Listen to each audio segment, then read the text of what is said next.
हूँ, वो आप भी जानते हैं, हम भी जानते हैं। हम मिले या ना मिले, लेकिन यहाँ से जो प्यार करता है ना, वहाँ आपका बता देता होगा कि मेरा भाई है। तो मैं छोटा हूँ, मेरा कोई औकात नहीं, लेकिन आपके लिए ये सब भाई बोल रहे हैं। और जितना भाई है जो जुटल बने सब कहते रहे।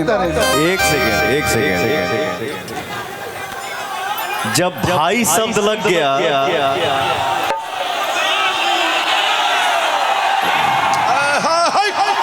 जब भाई शब्द आ गया तो वहां बेटा औकात की बात ही नहीं करनी चाहिए।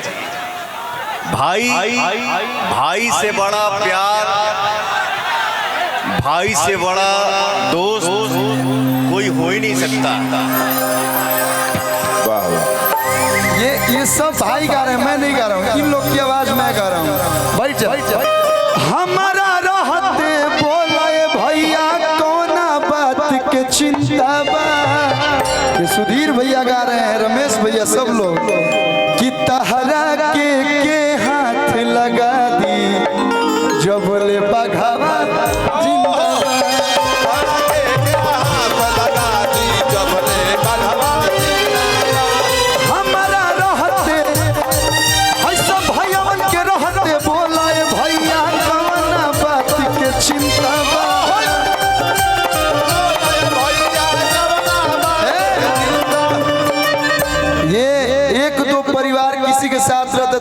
से चलेला। पूरा दुनिया, पूरा इंडस्ट्री, पूरा लोग आपके साथ है। बानी लोग ना भैया, और आप सबको मिला के चलते हैं। बस आप ऐसे रहिएगा, आप अपना कार्य करते रहिए। कि तहरा के हाथ लगा दी जब ले बघावा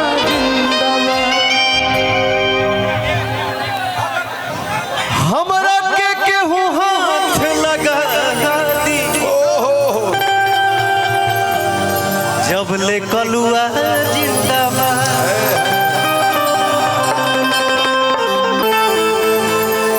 हमारे भोजपुरी दुनिया का हेलो, बैठ जा, बैठ जा।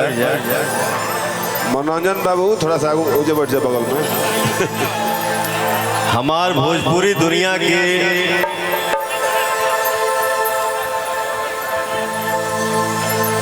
चॉकलेटी स्टार,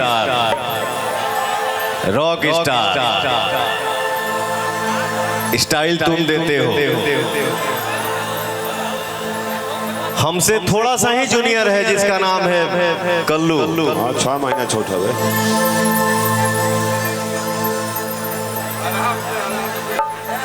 बाकी कल्लू बहुत सीनियर कलाकार है, बहुत अच्छा कलाकार है और बहुत अच्छा इंसान है। भगवान तुमको ऐसे ही आगे बढ़ाए, हमेशा छाए रहो। हर 2 महीना पे, हर 1 महीना पे मेरा भाई हिट देते रहता है। खूब आगे बढ़ी। और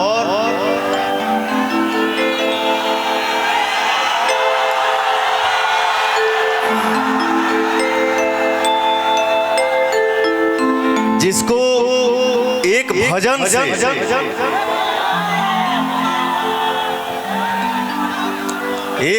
से आपने पूरे विश्व में राज किया। स्वाति मिश्रा जी, मैं चाहूंगा स्वाति जी के लिए एक जोरदार ताली हो जाए चारों तरफ से। क्या है हाने होने दिस दैट बहुत कुछ होता है, लेकिन जिस कलाकार का भजन हिट हो वो वाकई में कलाकार है। बहुत आगे बढ़ी, हमेशा खुश रही। और आज बहुत से कलाकार हैं यहाँ पे, किसी का अगर नाम नहीं ले पा रहा हूँ उसके लिए माफी चाहता हूँ। उपाध्याय जी ना, हाँ उपाध्याय जी भी, आर्यन बाबू, मेरा बिक्कू भाई, खूब मस्त रही है। अरे पगला, खूब आगे आगे।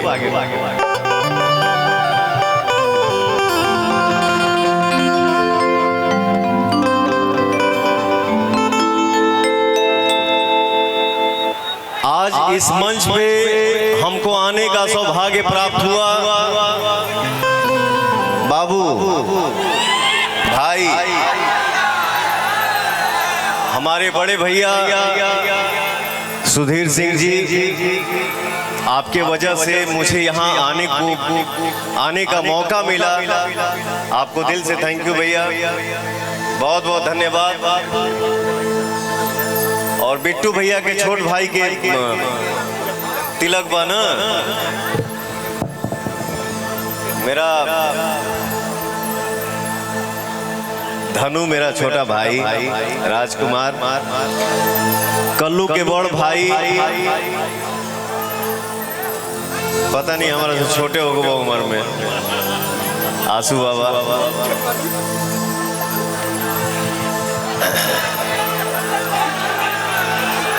हम सब परिवार यहाँ पे इकट्ठा हुए हैं और एक दो गाना हम सुनाए। बाकी मेरा रॉक स्टार यहाँ पे है, वो आप लोगों को झुमाएगा।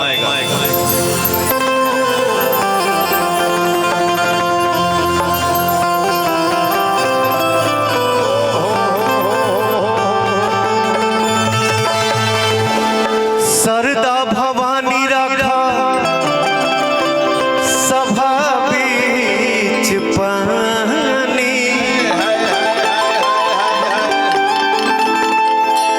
दोनों हाथ जोड़ी पड़ी ही पैया हो भैया, हर बुधिया के हीन बानी, दुखिया में दीन बानी, ना पूरा पढ़नी पढ़ैया है। अरे भाई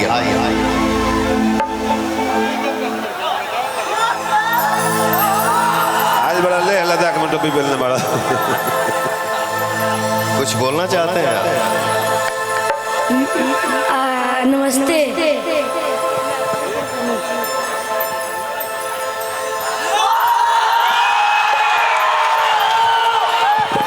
क्या बोले? हम आपके बहुत बड़े फैन हैं। मैं आपका फैन हूँ, मैं आपका भाई हूँ, मैं आपका चाचा हूँ।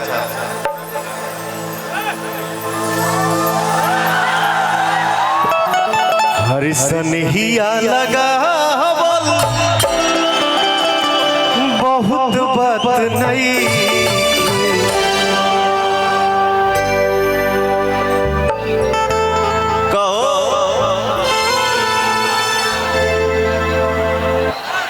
यहाँ पे हीरोइन यामिनी सिंह भी आई हैं। कहाँ बाड़ू हो? आई जी यामिनी जी, आई जी यामिनी जी।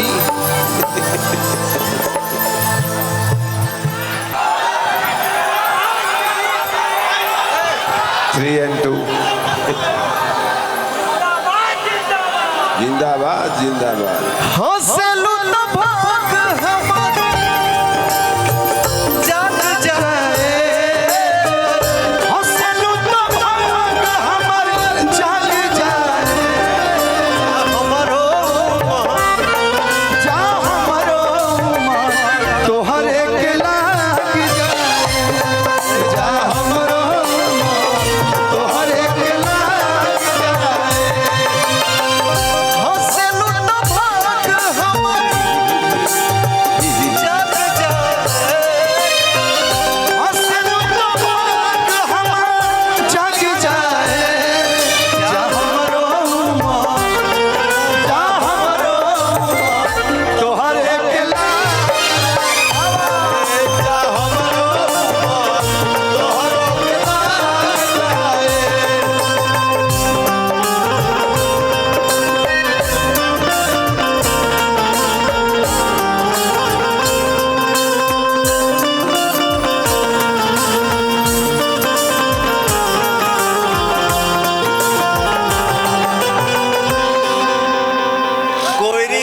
कोयरी के देवता खड़ा बाड़ू लोग, हाँ गौरी के देवता मत मान। माने हिलबू लोग ना। अरे थोड़ा कमर उमर तनी लचके कैसे? दोनों भाई का तना एक्टिंग करी जा। बताइए हीरो कमर लचका रहा है, हीरोइन खड़ी है। थोड़ा आप लोग भी थोड़ा डांस और रोमांस की दुनिया में चले।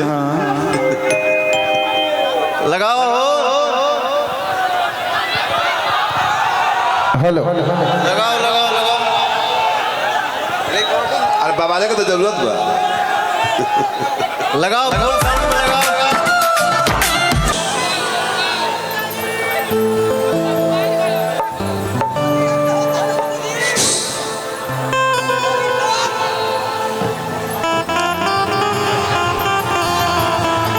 बैठ जाए कॉलो जी, बैठ जाए।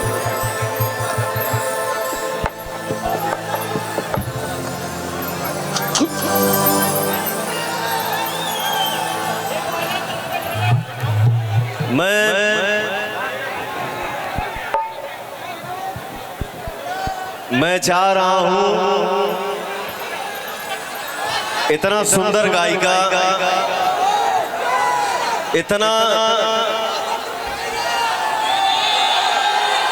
इतना सुर में गावे वाली गायिका हमनी के बीच में आइल बाड़ी स्वाति मिश्रा जी। मैं चाहूंगा आप प्लीज आइए और कुछ तो गुनगुनाइए।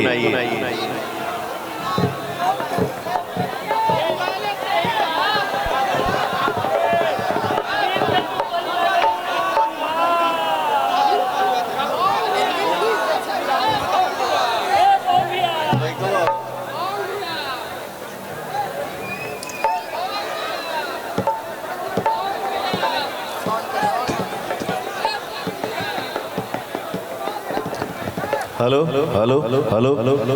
सुपर स्टार पावर स्टार न जाने माने क्या झोली में बकस दिया है। और मौजमपुर के सती माँ का आशीर्वाद ऐसा मिला है कि जहाँ भी जाते हैं मेला सा लगा लेते हैं। और परमदनीय बड़े भैया संगीत के अंदाजों के आपके दिल में गा करके घरौंदा बना लेते हैं। वैसे परमदनीय पवन भैया को मंच में हवाले करता हूँ और हम सबों के घर जीवन अभिषेक भैया है, प्रणाम निवेदित करता हूँ। अरे गरीब भैया परमाणु परीक्षण करते रहे पोखर।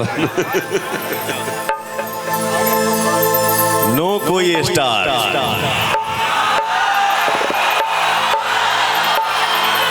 सिर्फ और सिर्फ आप सबका भाई, आप सबका बेटा, आपका दोस्त। मुझे स्टार नहीं पता है कि स्टार क्या होता है।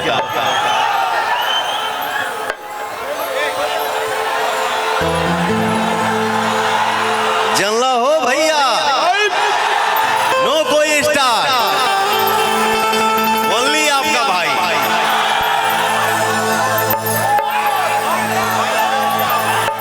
Love you.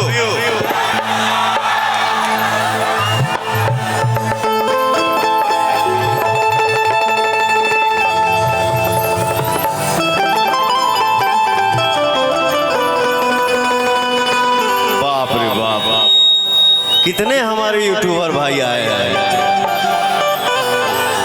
तनी हथवा उठा के बोला जाओ, आप सभी को दिल से प्रणाम। आप हैं तो हम हैं। Love you.